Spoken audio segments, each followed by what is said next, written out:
Hello and welcome to American Amnesia. I am Cliff Garner, your host. This is a nice, not terribly sunny day, but it's a little brighter than it has been.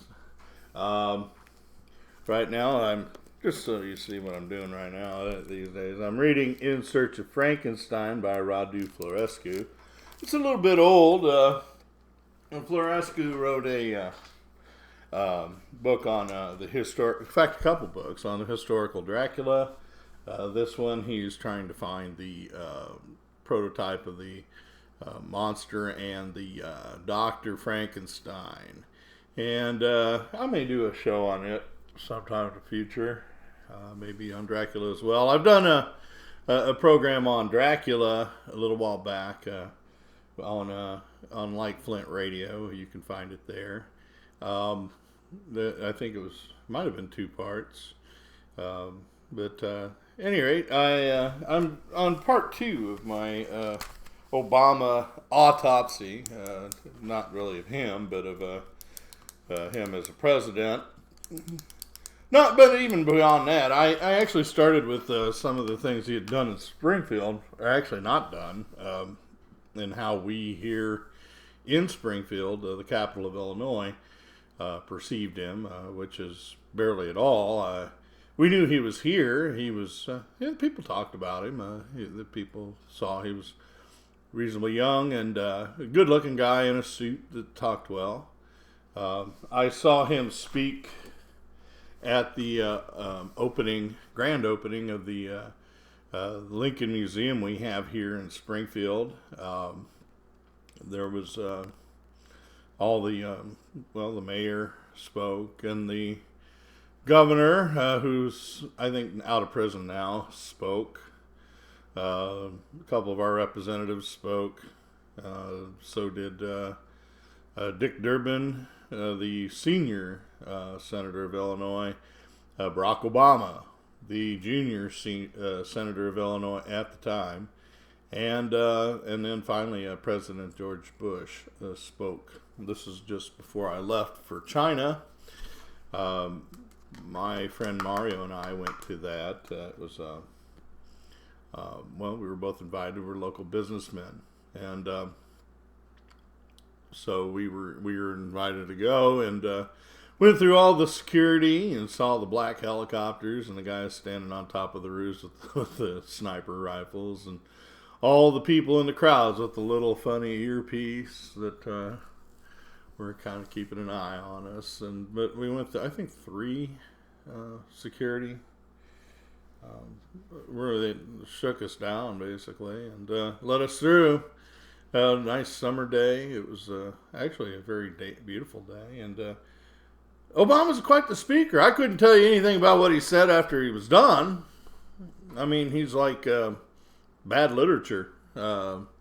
Sounds good, moves along, and he sounds good. I mean, actually sounds good. Good wording, nice diction, blah, blah, blah. And he just blah, blah, blah, blah, blah, and right through. And then you go, wow, that was really good. And what did he say? I don't know. Kind of the way he was as a person, I guess. Kind of nice and stiff and a little bit formal, but I always heard that he was cordial and kind of in an interesting way, kind of personally listened to you for a little bit, and then he had to say something, and he was, I think, hoping to put you to sleep. So, but which is kind of typical of politicians. Politicians are generally likable people that really slide right by you, and they hope that that's what that happens there, and that you'll retain a good image of them in your mind, a good impression. But at any rate, I did see him speak, and he's quite the speaker. He does do a good job. And what details I do remember, he did a little talking about Lincoln. Supposedly he did some study on him. I'm not impressed with what I've seen of his analysis in print, but But speaking, quite another matter. He has a nice sounding voice, as long as he keeps on the teleprompter. One of the things about him as a speaker that became very obvious is that he doesn't wing it very well. Some of the things he said when he was not on topic are just unbelievably bizarre. His laughing with one guy because he was asking him about the economy, I think it was. And he started laughing like a madman. And the guy asked him if he was punch drunk.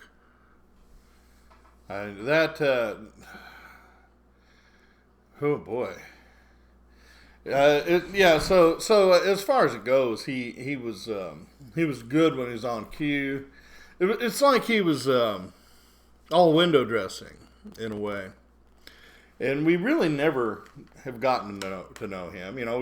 He points to his wife and daughters, and they jump around a little bit and smile, and then they cut back to him, and everybody goes, "Oh, holy cow!" The fawning of the press, that in and of itself was just so over the top. 8 years of it. I couldn't believe they could hold on to 8 years of this almost breathless nonsense. It's one thing to have the press like you because of what you've done, but he didn't do anything. They just fawned over him all along. NBC set up shop there. Is that objective? There was no objective press ever for Barack Obama. The press was always so fawning that they had to wipe their nose off. It was just amazing to watch. And I'm glad it's coming to its end. There are so many things that he should have been harshly criticized on and not allowed to get away with, and they didn't do their job. Press's watchdog is bullshit. We said that back in the 70s. They said it in the 80s. I have said it all through. I have not stopped saying it. Some of the people that were calling that back in the 70s with the great sellout have not been listened to. And everybody just kind of blindly follows them. Well, that's not a good way to run a country. That's for sure. And you don't trust your leaders. You should always hold them into account. So, all these people talking about doing this to Trump, it's like, I ask you, where were you with Obama? Where were you with Obama? What have you done? What did you do? You enabled a man to just run through and put in more surveillance and go to more wars than George Bush ever dreamed of. You should be scolded. Like children. It's amazing. You might not have heard of all of them, but you should have been sticking your nose in and going online and finding the news from other places telling you about what was really happening. You have no excuse. Except maybe time. I mean, people who have to work, I know. But the thing is that there is a responsibility as you as a citizen that you need to uphold. And you didn't do it with Obama. Now you're going to try to pull it out with Trump. You're not even picking anything that's worthwhile. Good grief, people. You don't even know that Obama's still running the country. You want to blame Trump for all the idiot things that Obama's doing. Good grief. Anyway, I left off with talking about Obamacare, and I won't go into my personal case. I will do a program on it, probably all by itself. But when they made it into an insurance bill, as opposed to a means of addressing the costs, they called it the Affordable Care Act. It wasn't affordable. It was very expensive. What they did is that they heavily subsidized the insurance. Now, that doesn't mean the company didn't get that money. It means that the government paid for it, which means that you did. You, the taxpayer. You're the one that paid for it. So, for example, if I got I didn't make enough money, which I didn't when I first got back, and I still don't. Thank you, Mr. Obama, for your wonderful economy. What it was is that I could get a policy that was worth, say, $250. And if I didn't make enough money, in the state of Illinois at least, at the time, originally I could get it for, say, about $25. That is affordable for me, but that is a huge burden placed on the average taxpayer from me. Do you see where I'm going here? That is not making it affordable. What it is doing is it's subsidizing the people that don't have anything to make other people that do have something, mainly a job that pays halfway well, have to pay for it. And this mandate that went with it was forcing you to buy it. Now, what they did with this whole scam, I was going to say scheme, which is very British, but scam as far as it goes. I that's the way I see it. They would change the way they spoke about it throughout the year. At the beginning of the year, it was a subsidy. It was health care. It is not health care. Health care is what happens when you go to the doctor. This enables you to get the health care because the doctor is covered by tons of insurance himself. See, the insurance companies are running it back and forth. And as far as it goes, it's a huge scam anyway. But that does drive a lot of the cost, by the way. But I digress. They would call it a subsidy in health care at the beginning.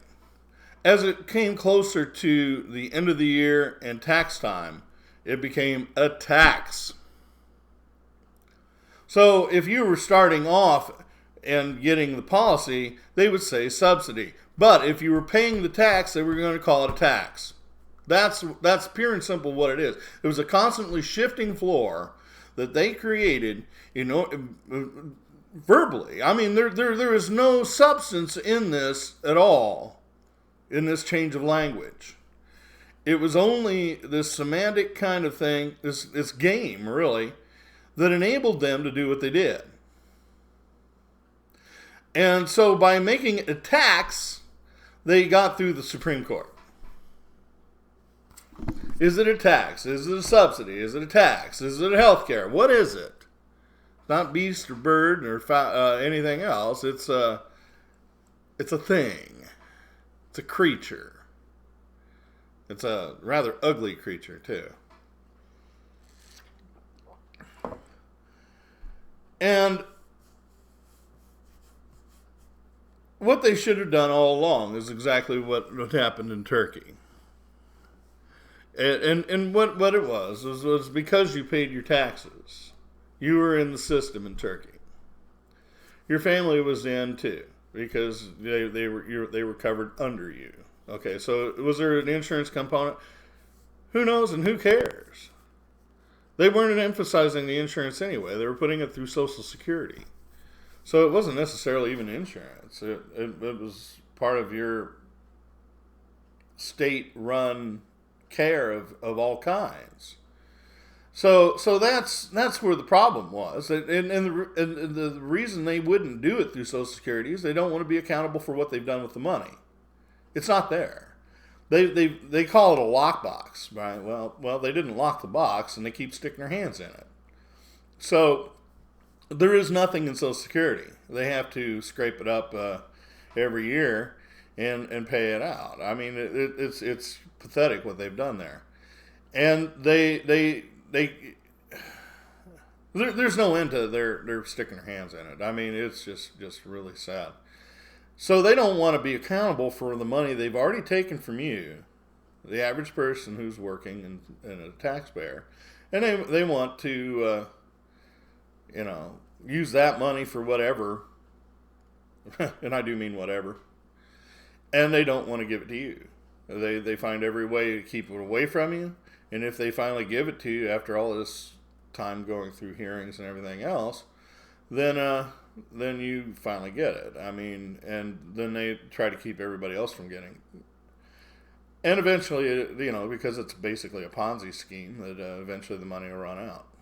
And when that happens, then people like me will not get it. I'm sure we won't. I will probably have to work until the day I drop, and I really don't mind that. I like working.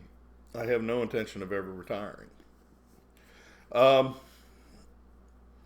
at any rate, that's what they should have done. They should have plugged it into Social Security. They had the apparatus in place.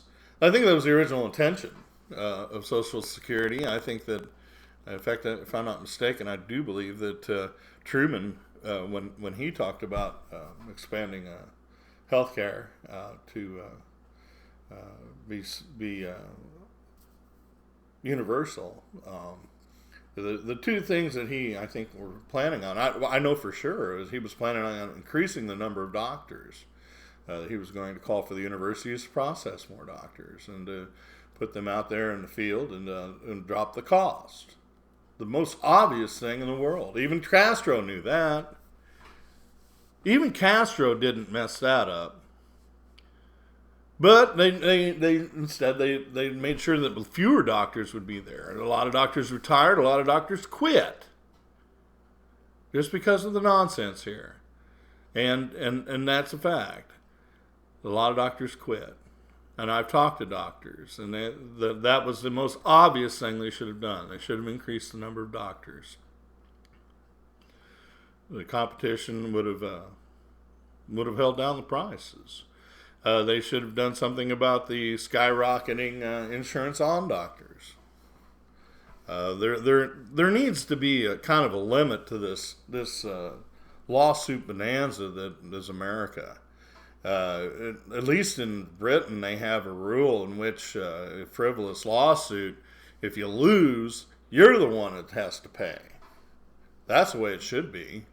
That way, you only sue if you really need to, or if you have a good case.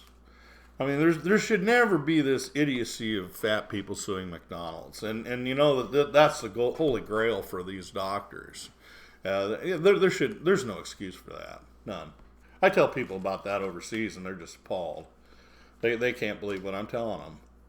And then I tell them about the woman that got burned with the hot coffee over at McDonald's in the drive-thru, and successfully suing them for millions. And they're just like, what an idiot. What idiots gave her that money? Good grief, people. Sob story.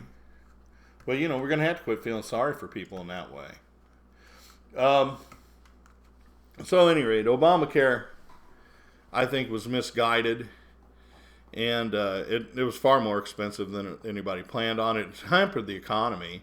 I mean, what kind of delusional world does he live in to think that was a good idea for the economy? It didn't do anything at all good for it, and there was no way it could. It wasn't even possible.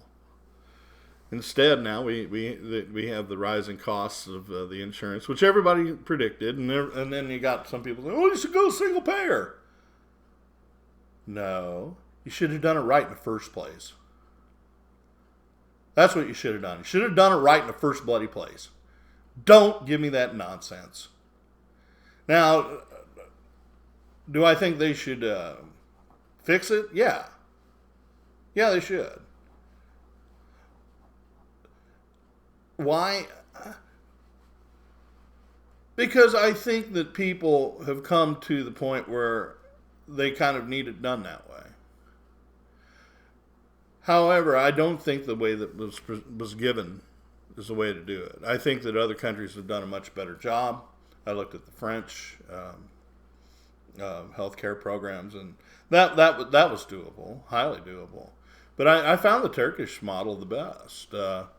It was very simple to get in. It was very easy to manage. It was done through an apparatus that was already in place. It was free. Usually, if I went in at the time that I got hurt, went to the emergency room, they didn't charge me anything. They took care of the problem and sent me on my way. Gave me a prescription for whatever I needed, and said you need to do this, do this, do this. They wrote it down, and I get it taken care of. I had a sprained ankle. I went in. I had to pay the X-rays out of pocket, and that cost me about,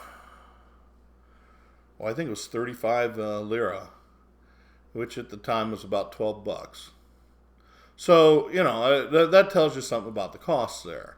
Didn't cost me anything for my visit there. I had to pay for my crutches, the medicine for the pain, and for a gel that I put on my ankle to help the soft tissue to recover and all this stuff. I turned out I had broken my ankle rather than sprained it many years ago. So that there was a lot of things that they had me do, but it was nothing different than what it was before. But it only cost me for the things that I needed to buy afterwards, and for my X-rays. That's the only thing it cost me for that trip to the hospital. And I was taken very good care of. So I have nothing but praise for the Turkish healthcare system. Other things in Turkey I am very critical of, but Erdogan got that one thing right, and he did a very good job, and it should be recognized. That, I think, is the best model, and it's simply put through Social Security. Boom. Done. But our greedy government, there's no end to the stupidity of which they'll go to, and they've done just that.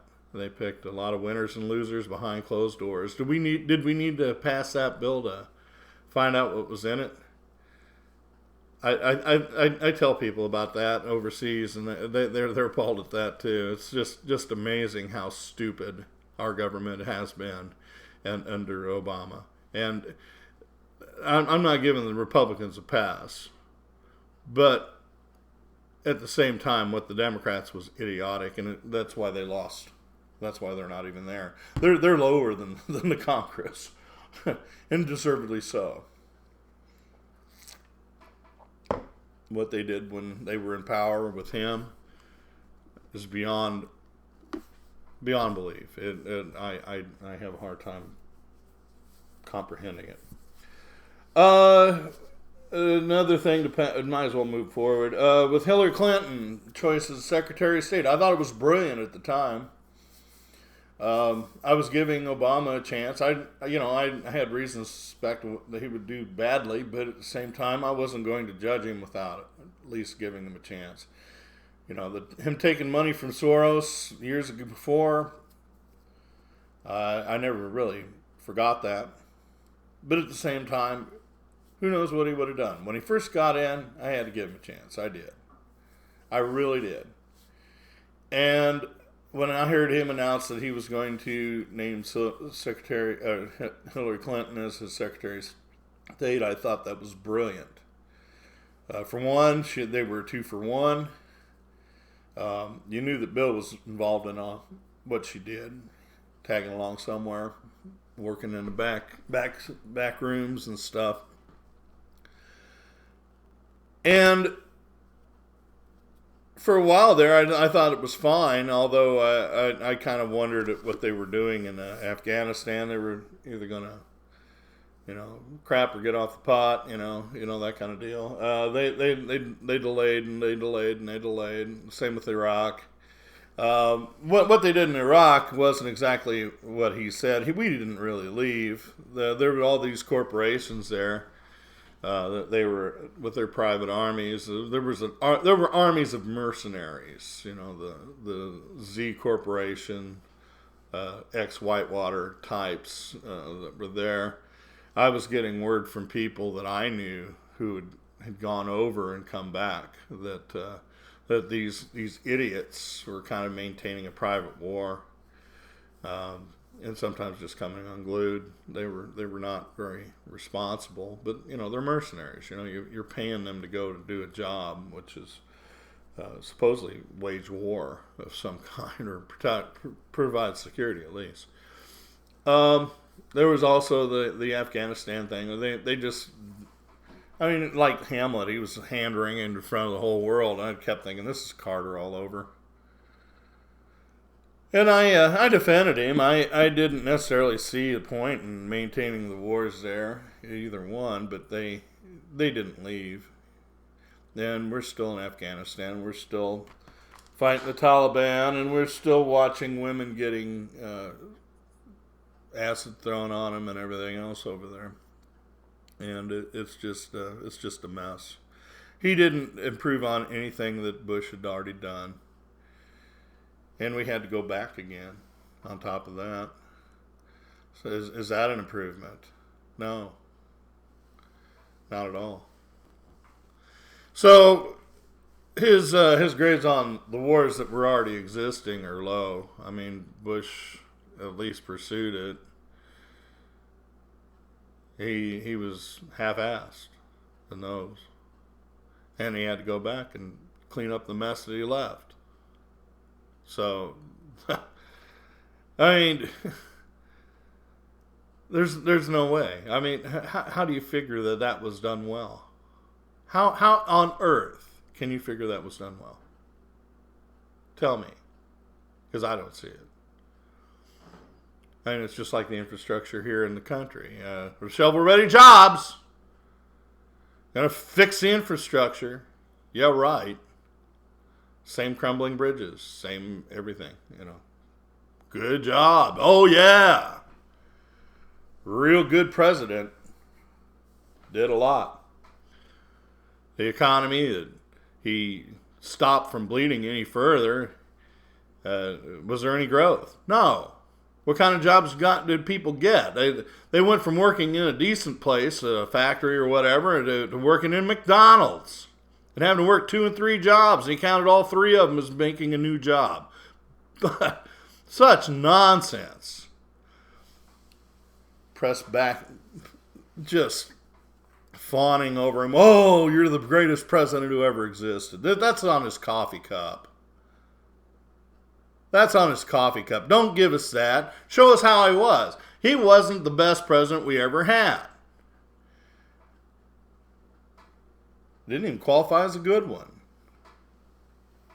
Secretary of State, Hillary Clinton. I started off liking it.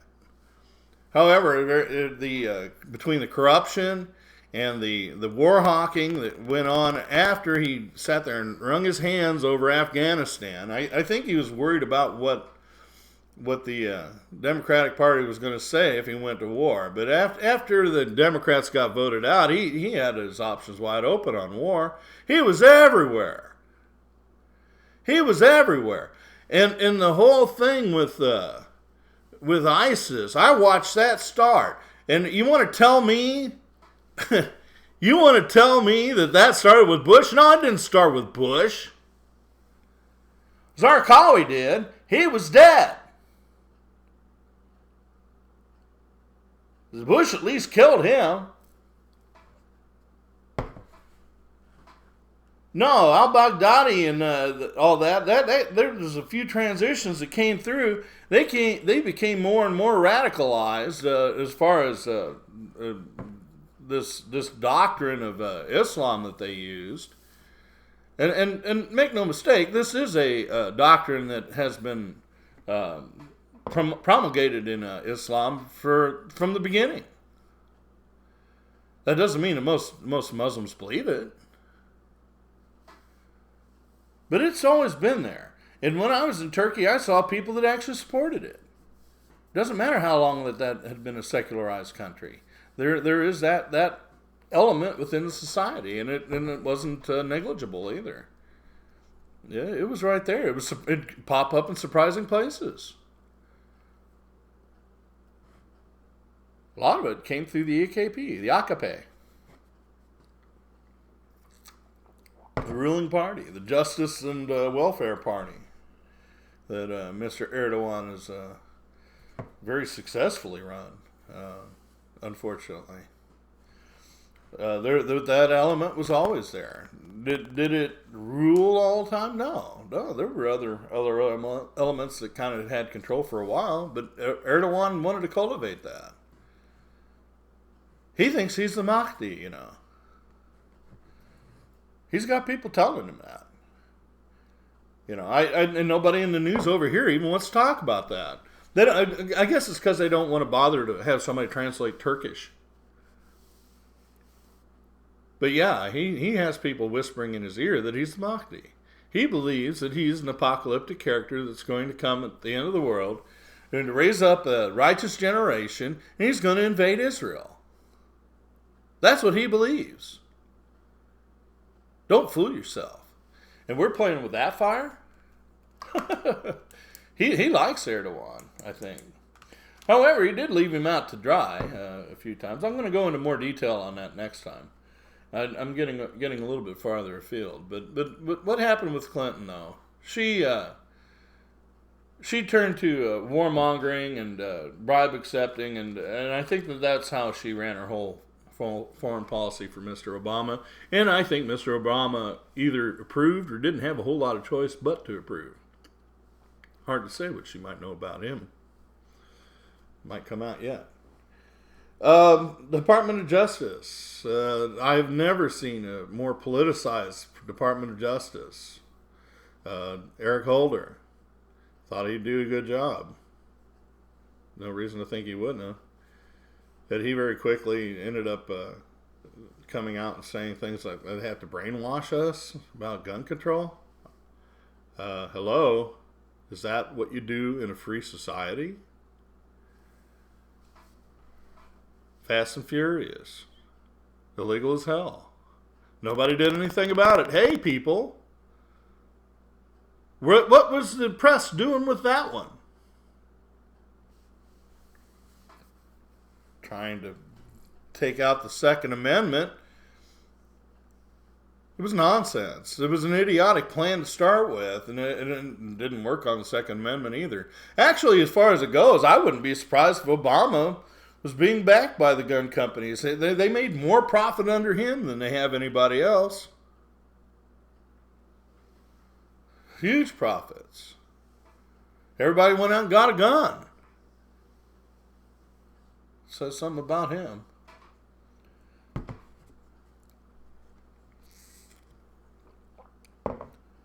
Yeah. Department of Justice. Wonderful Department of Justice. I've never seen one so in the tank for the president. They're supposed to be semi-autonomous. Now, you know that there's a certain amount of politicizing that's going to happen just because they're in the same party and that this person is appointed by the president. Okay, so, he serves at the president's suffrage. We know that. And there's going to be times they're in the tank for him. That's when they set up an independent council.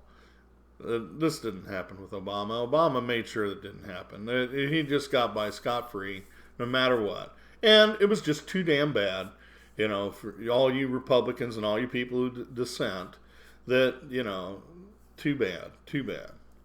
The treatment of the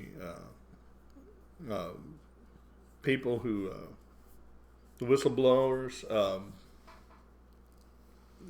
worst ever. And this Department of Justice had very poor values and a very bad concept of what justice was, and still does. I mean, after Holder left, which I was thankful Holder left, but with this Loretta Lynch, I good grief, she's even beyond him. Either she is a total doormat for the president, or she's a malefactor. She belongs in prison. Good grief. Get on the plane with ex-President Clinton while his wife is under investigation? Are you out of your minds? Are you out of your bloody minds? And you call that ethical? Do you really? How? I don't see it.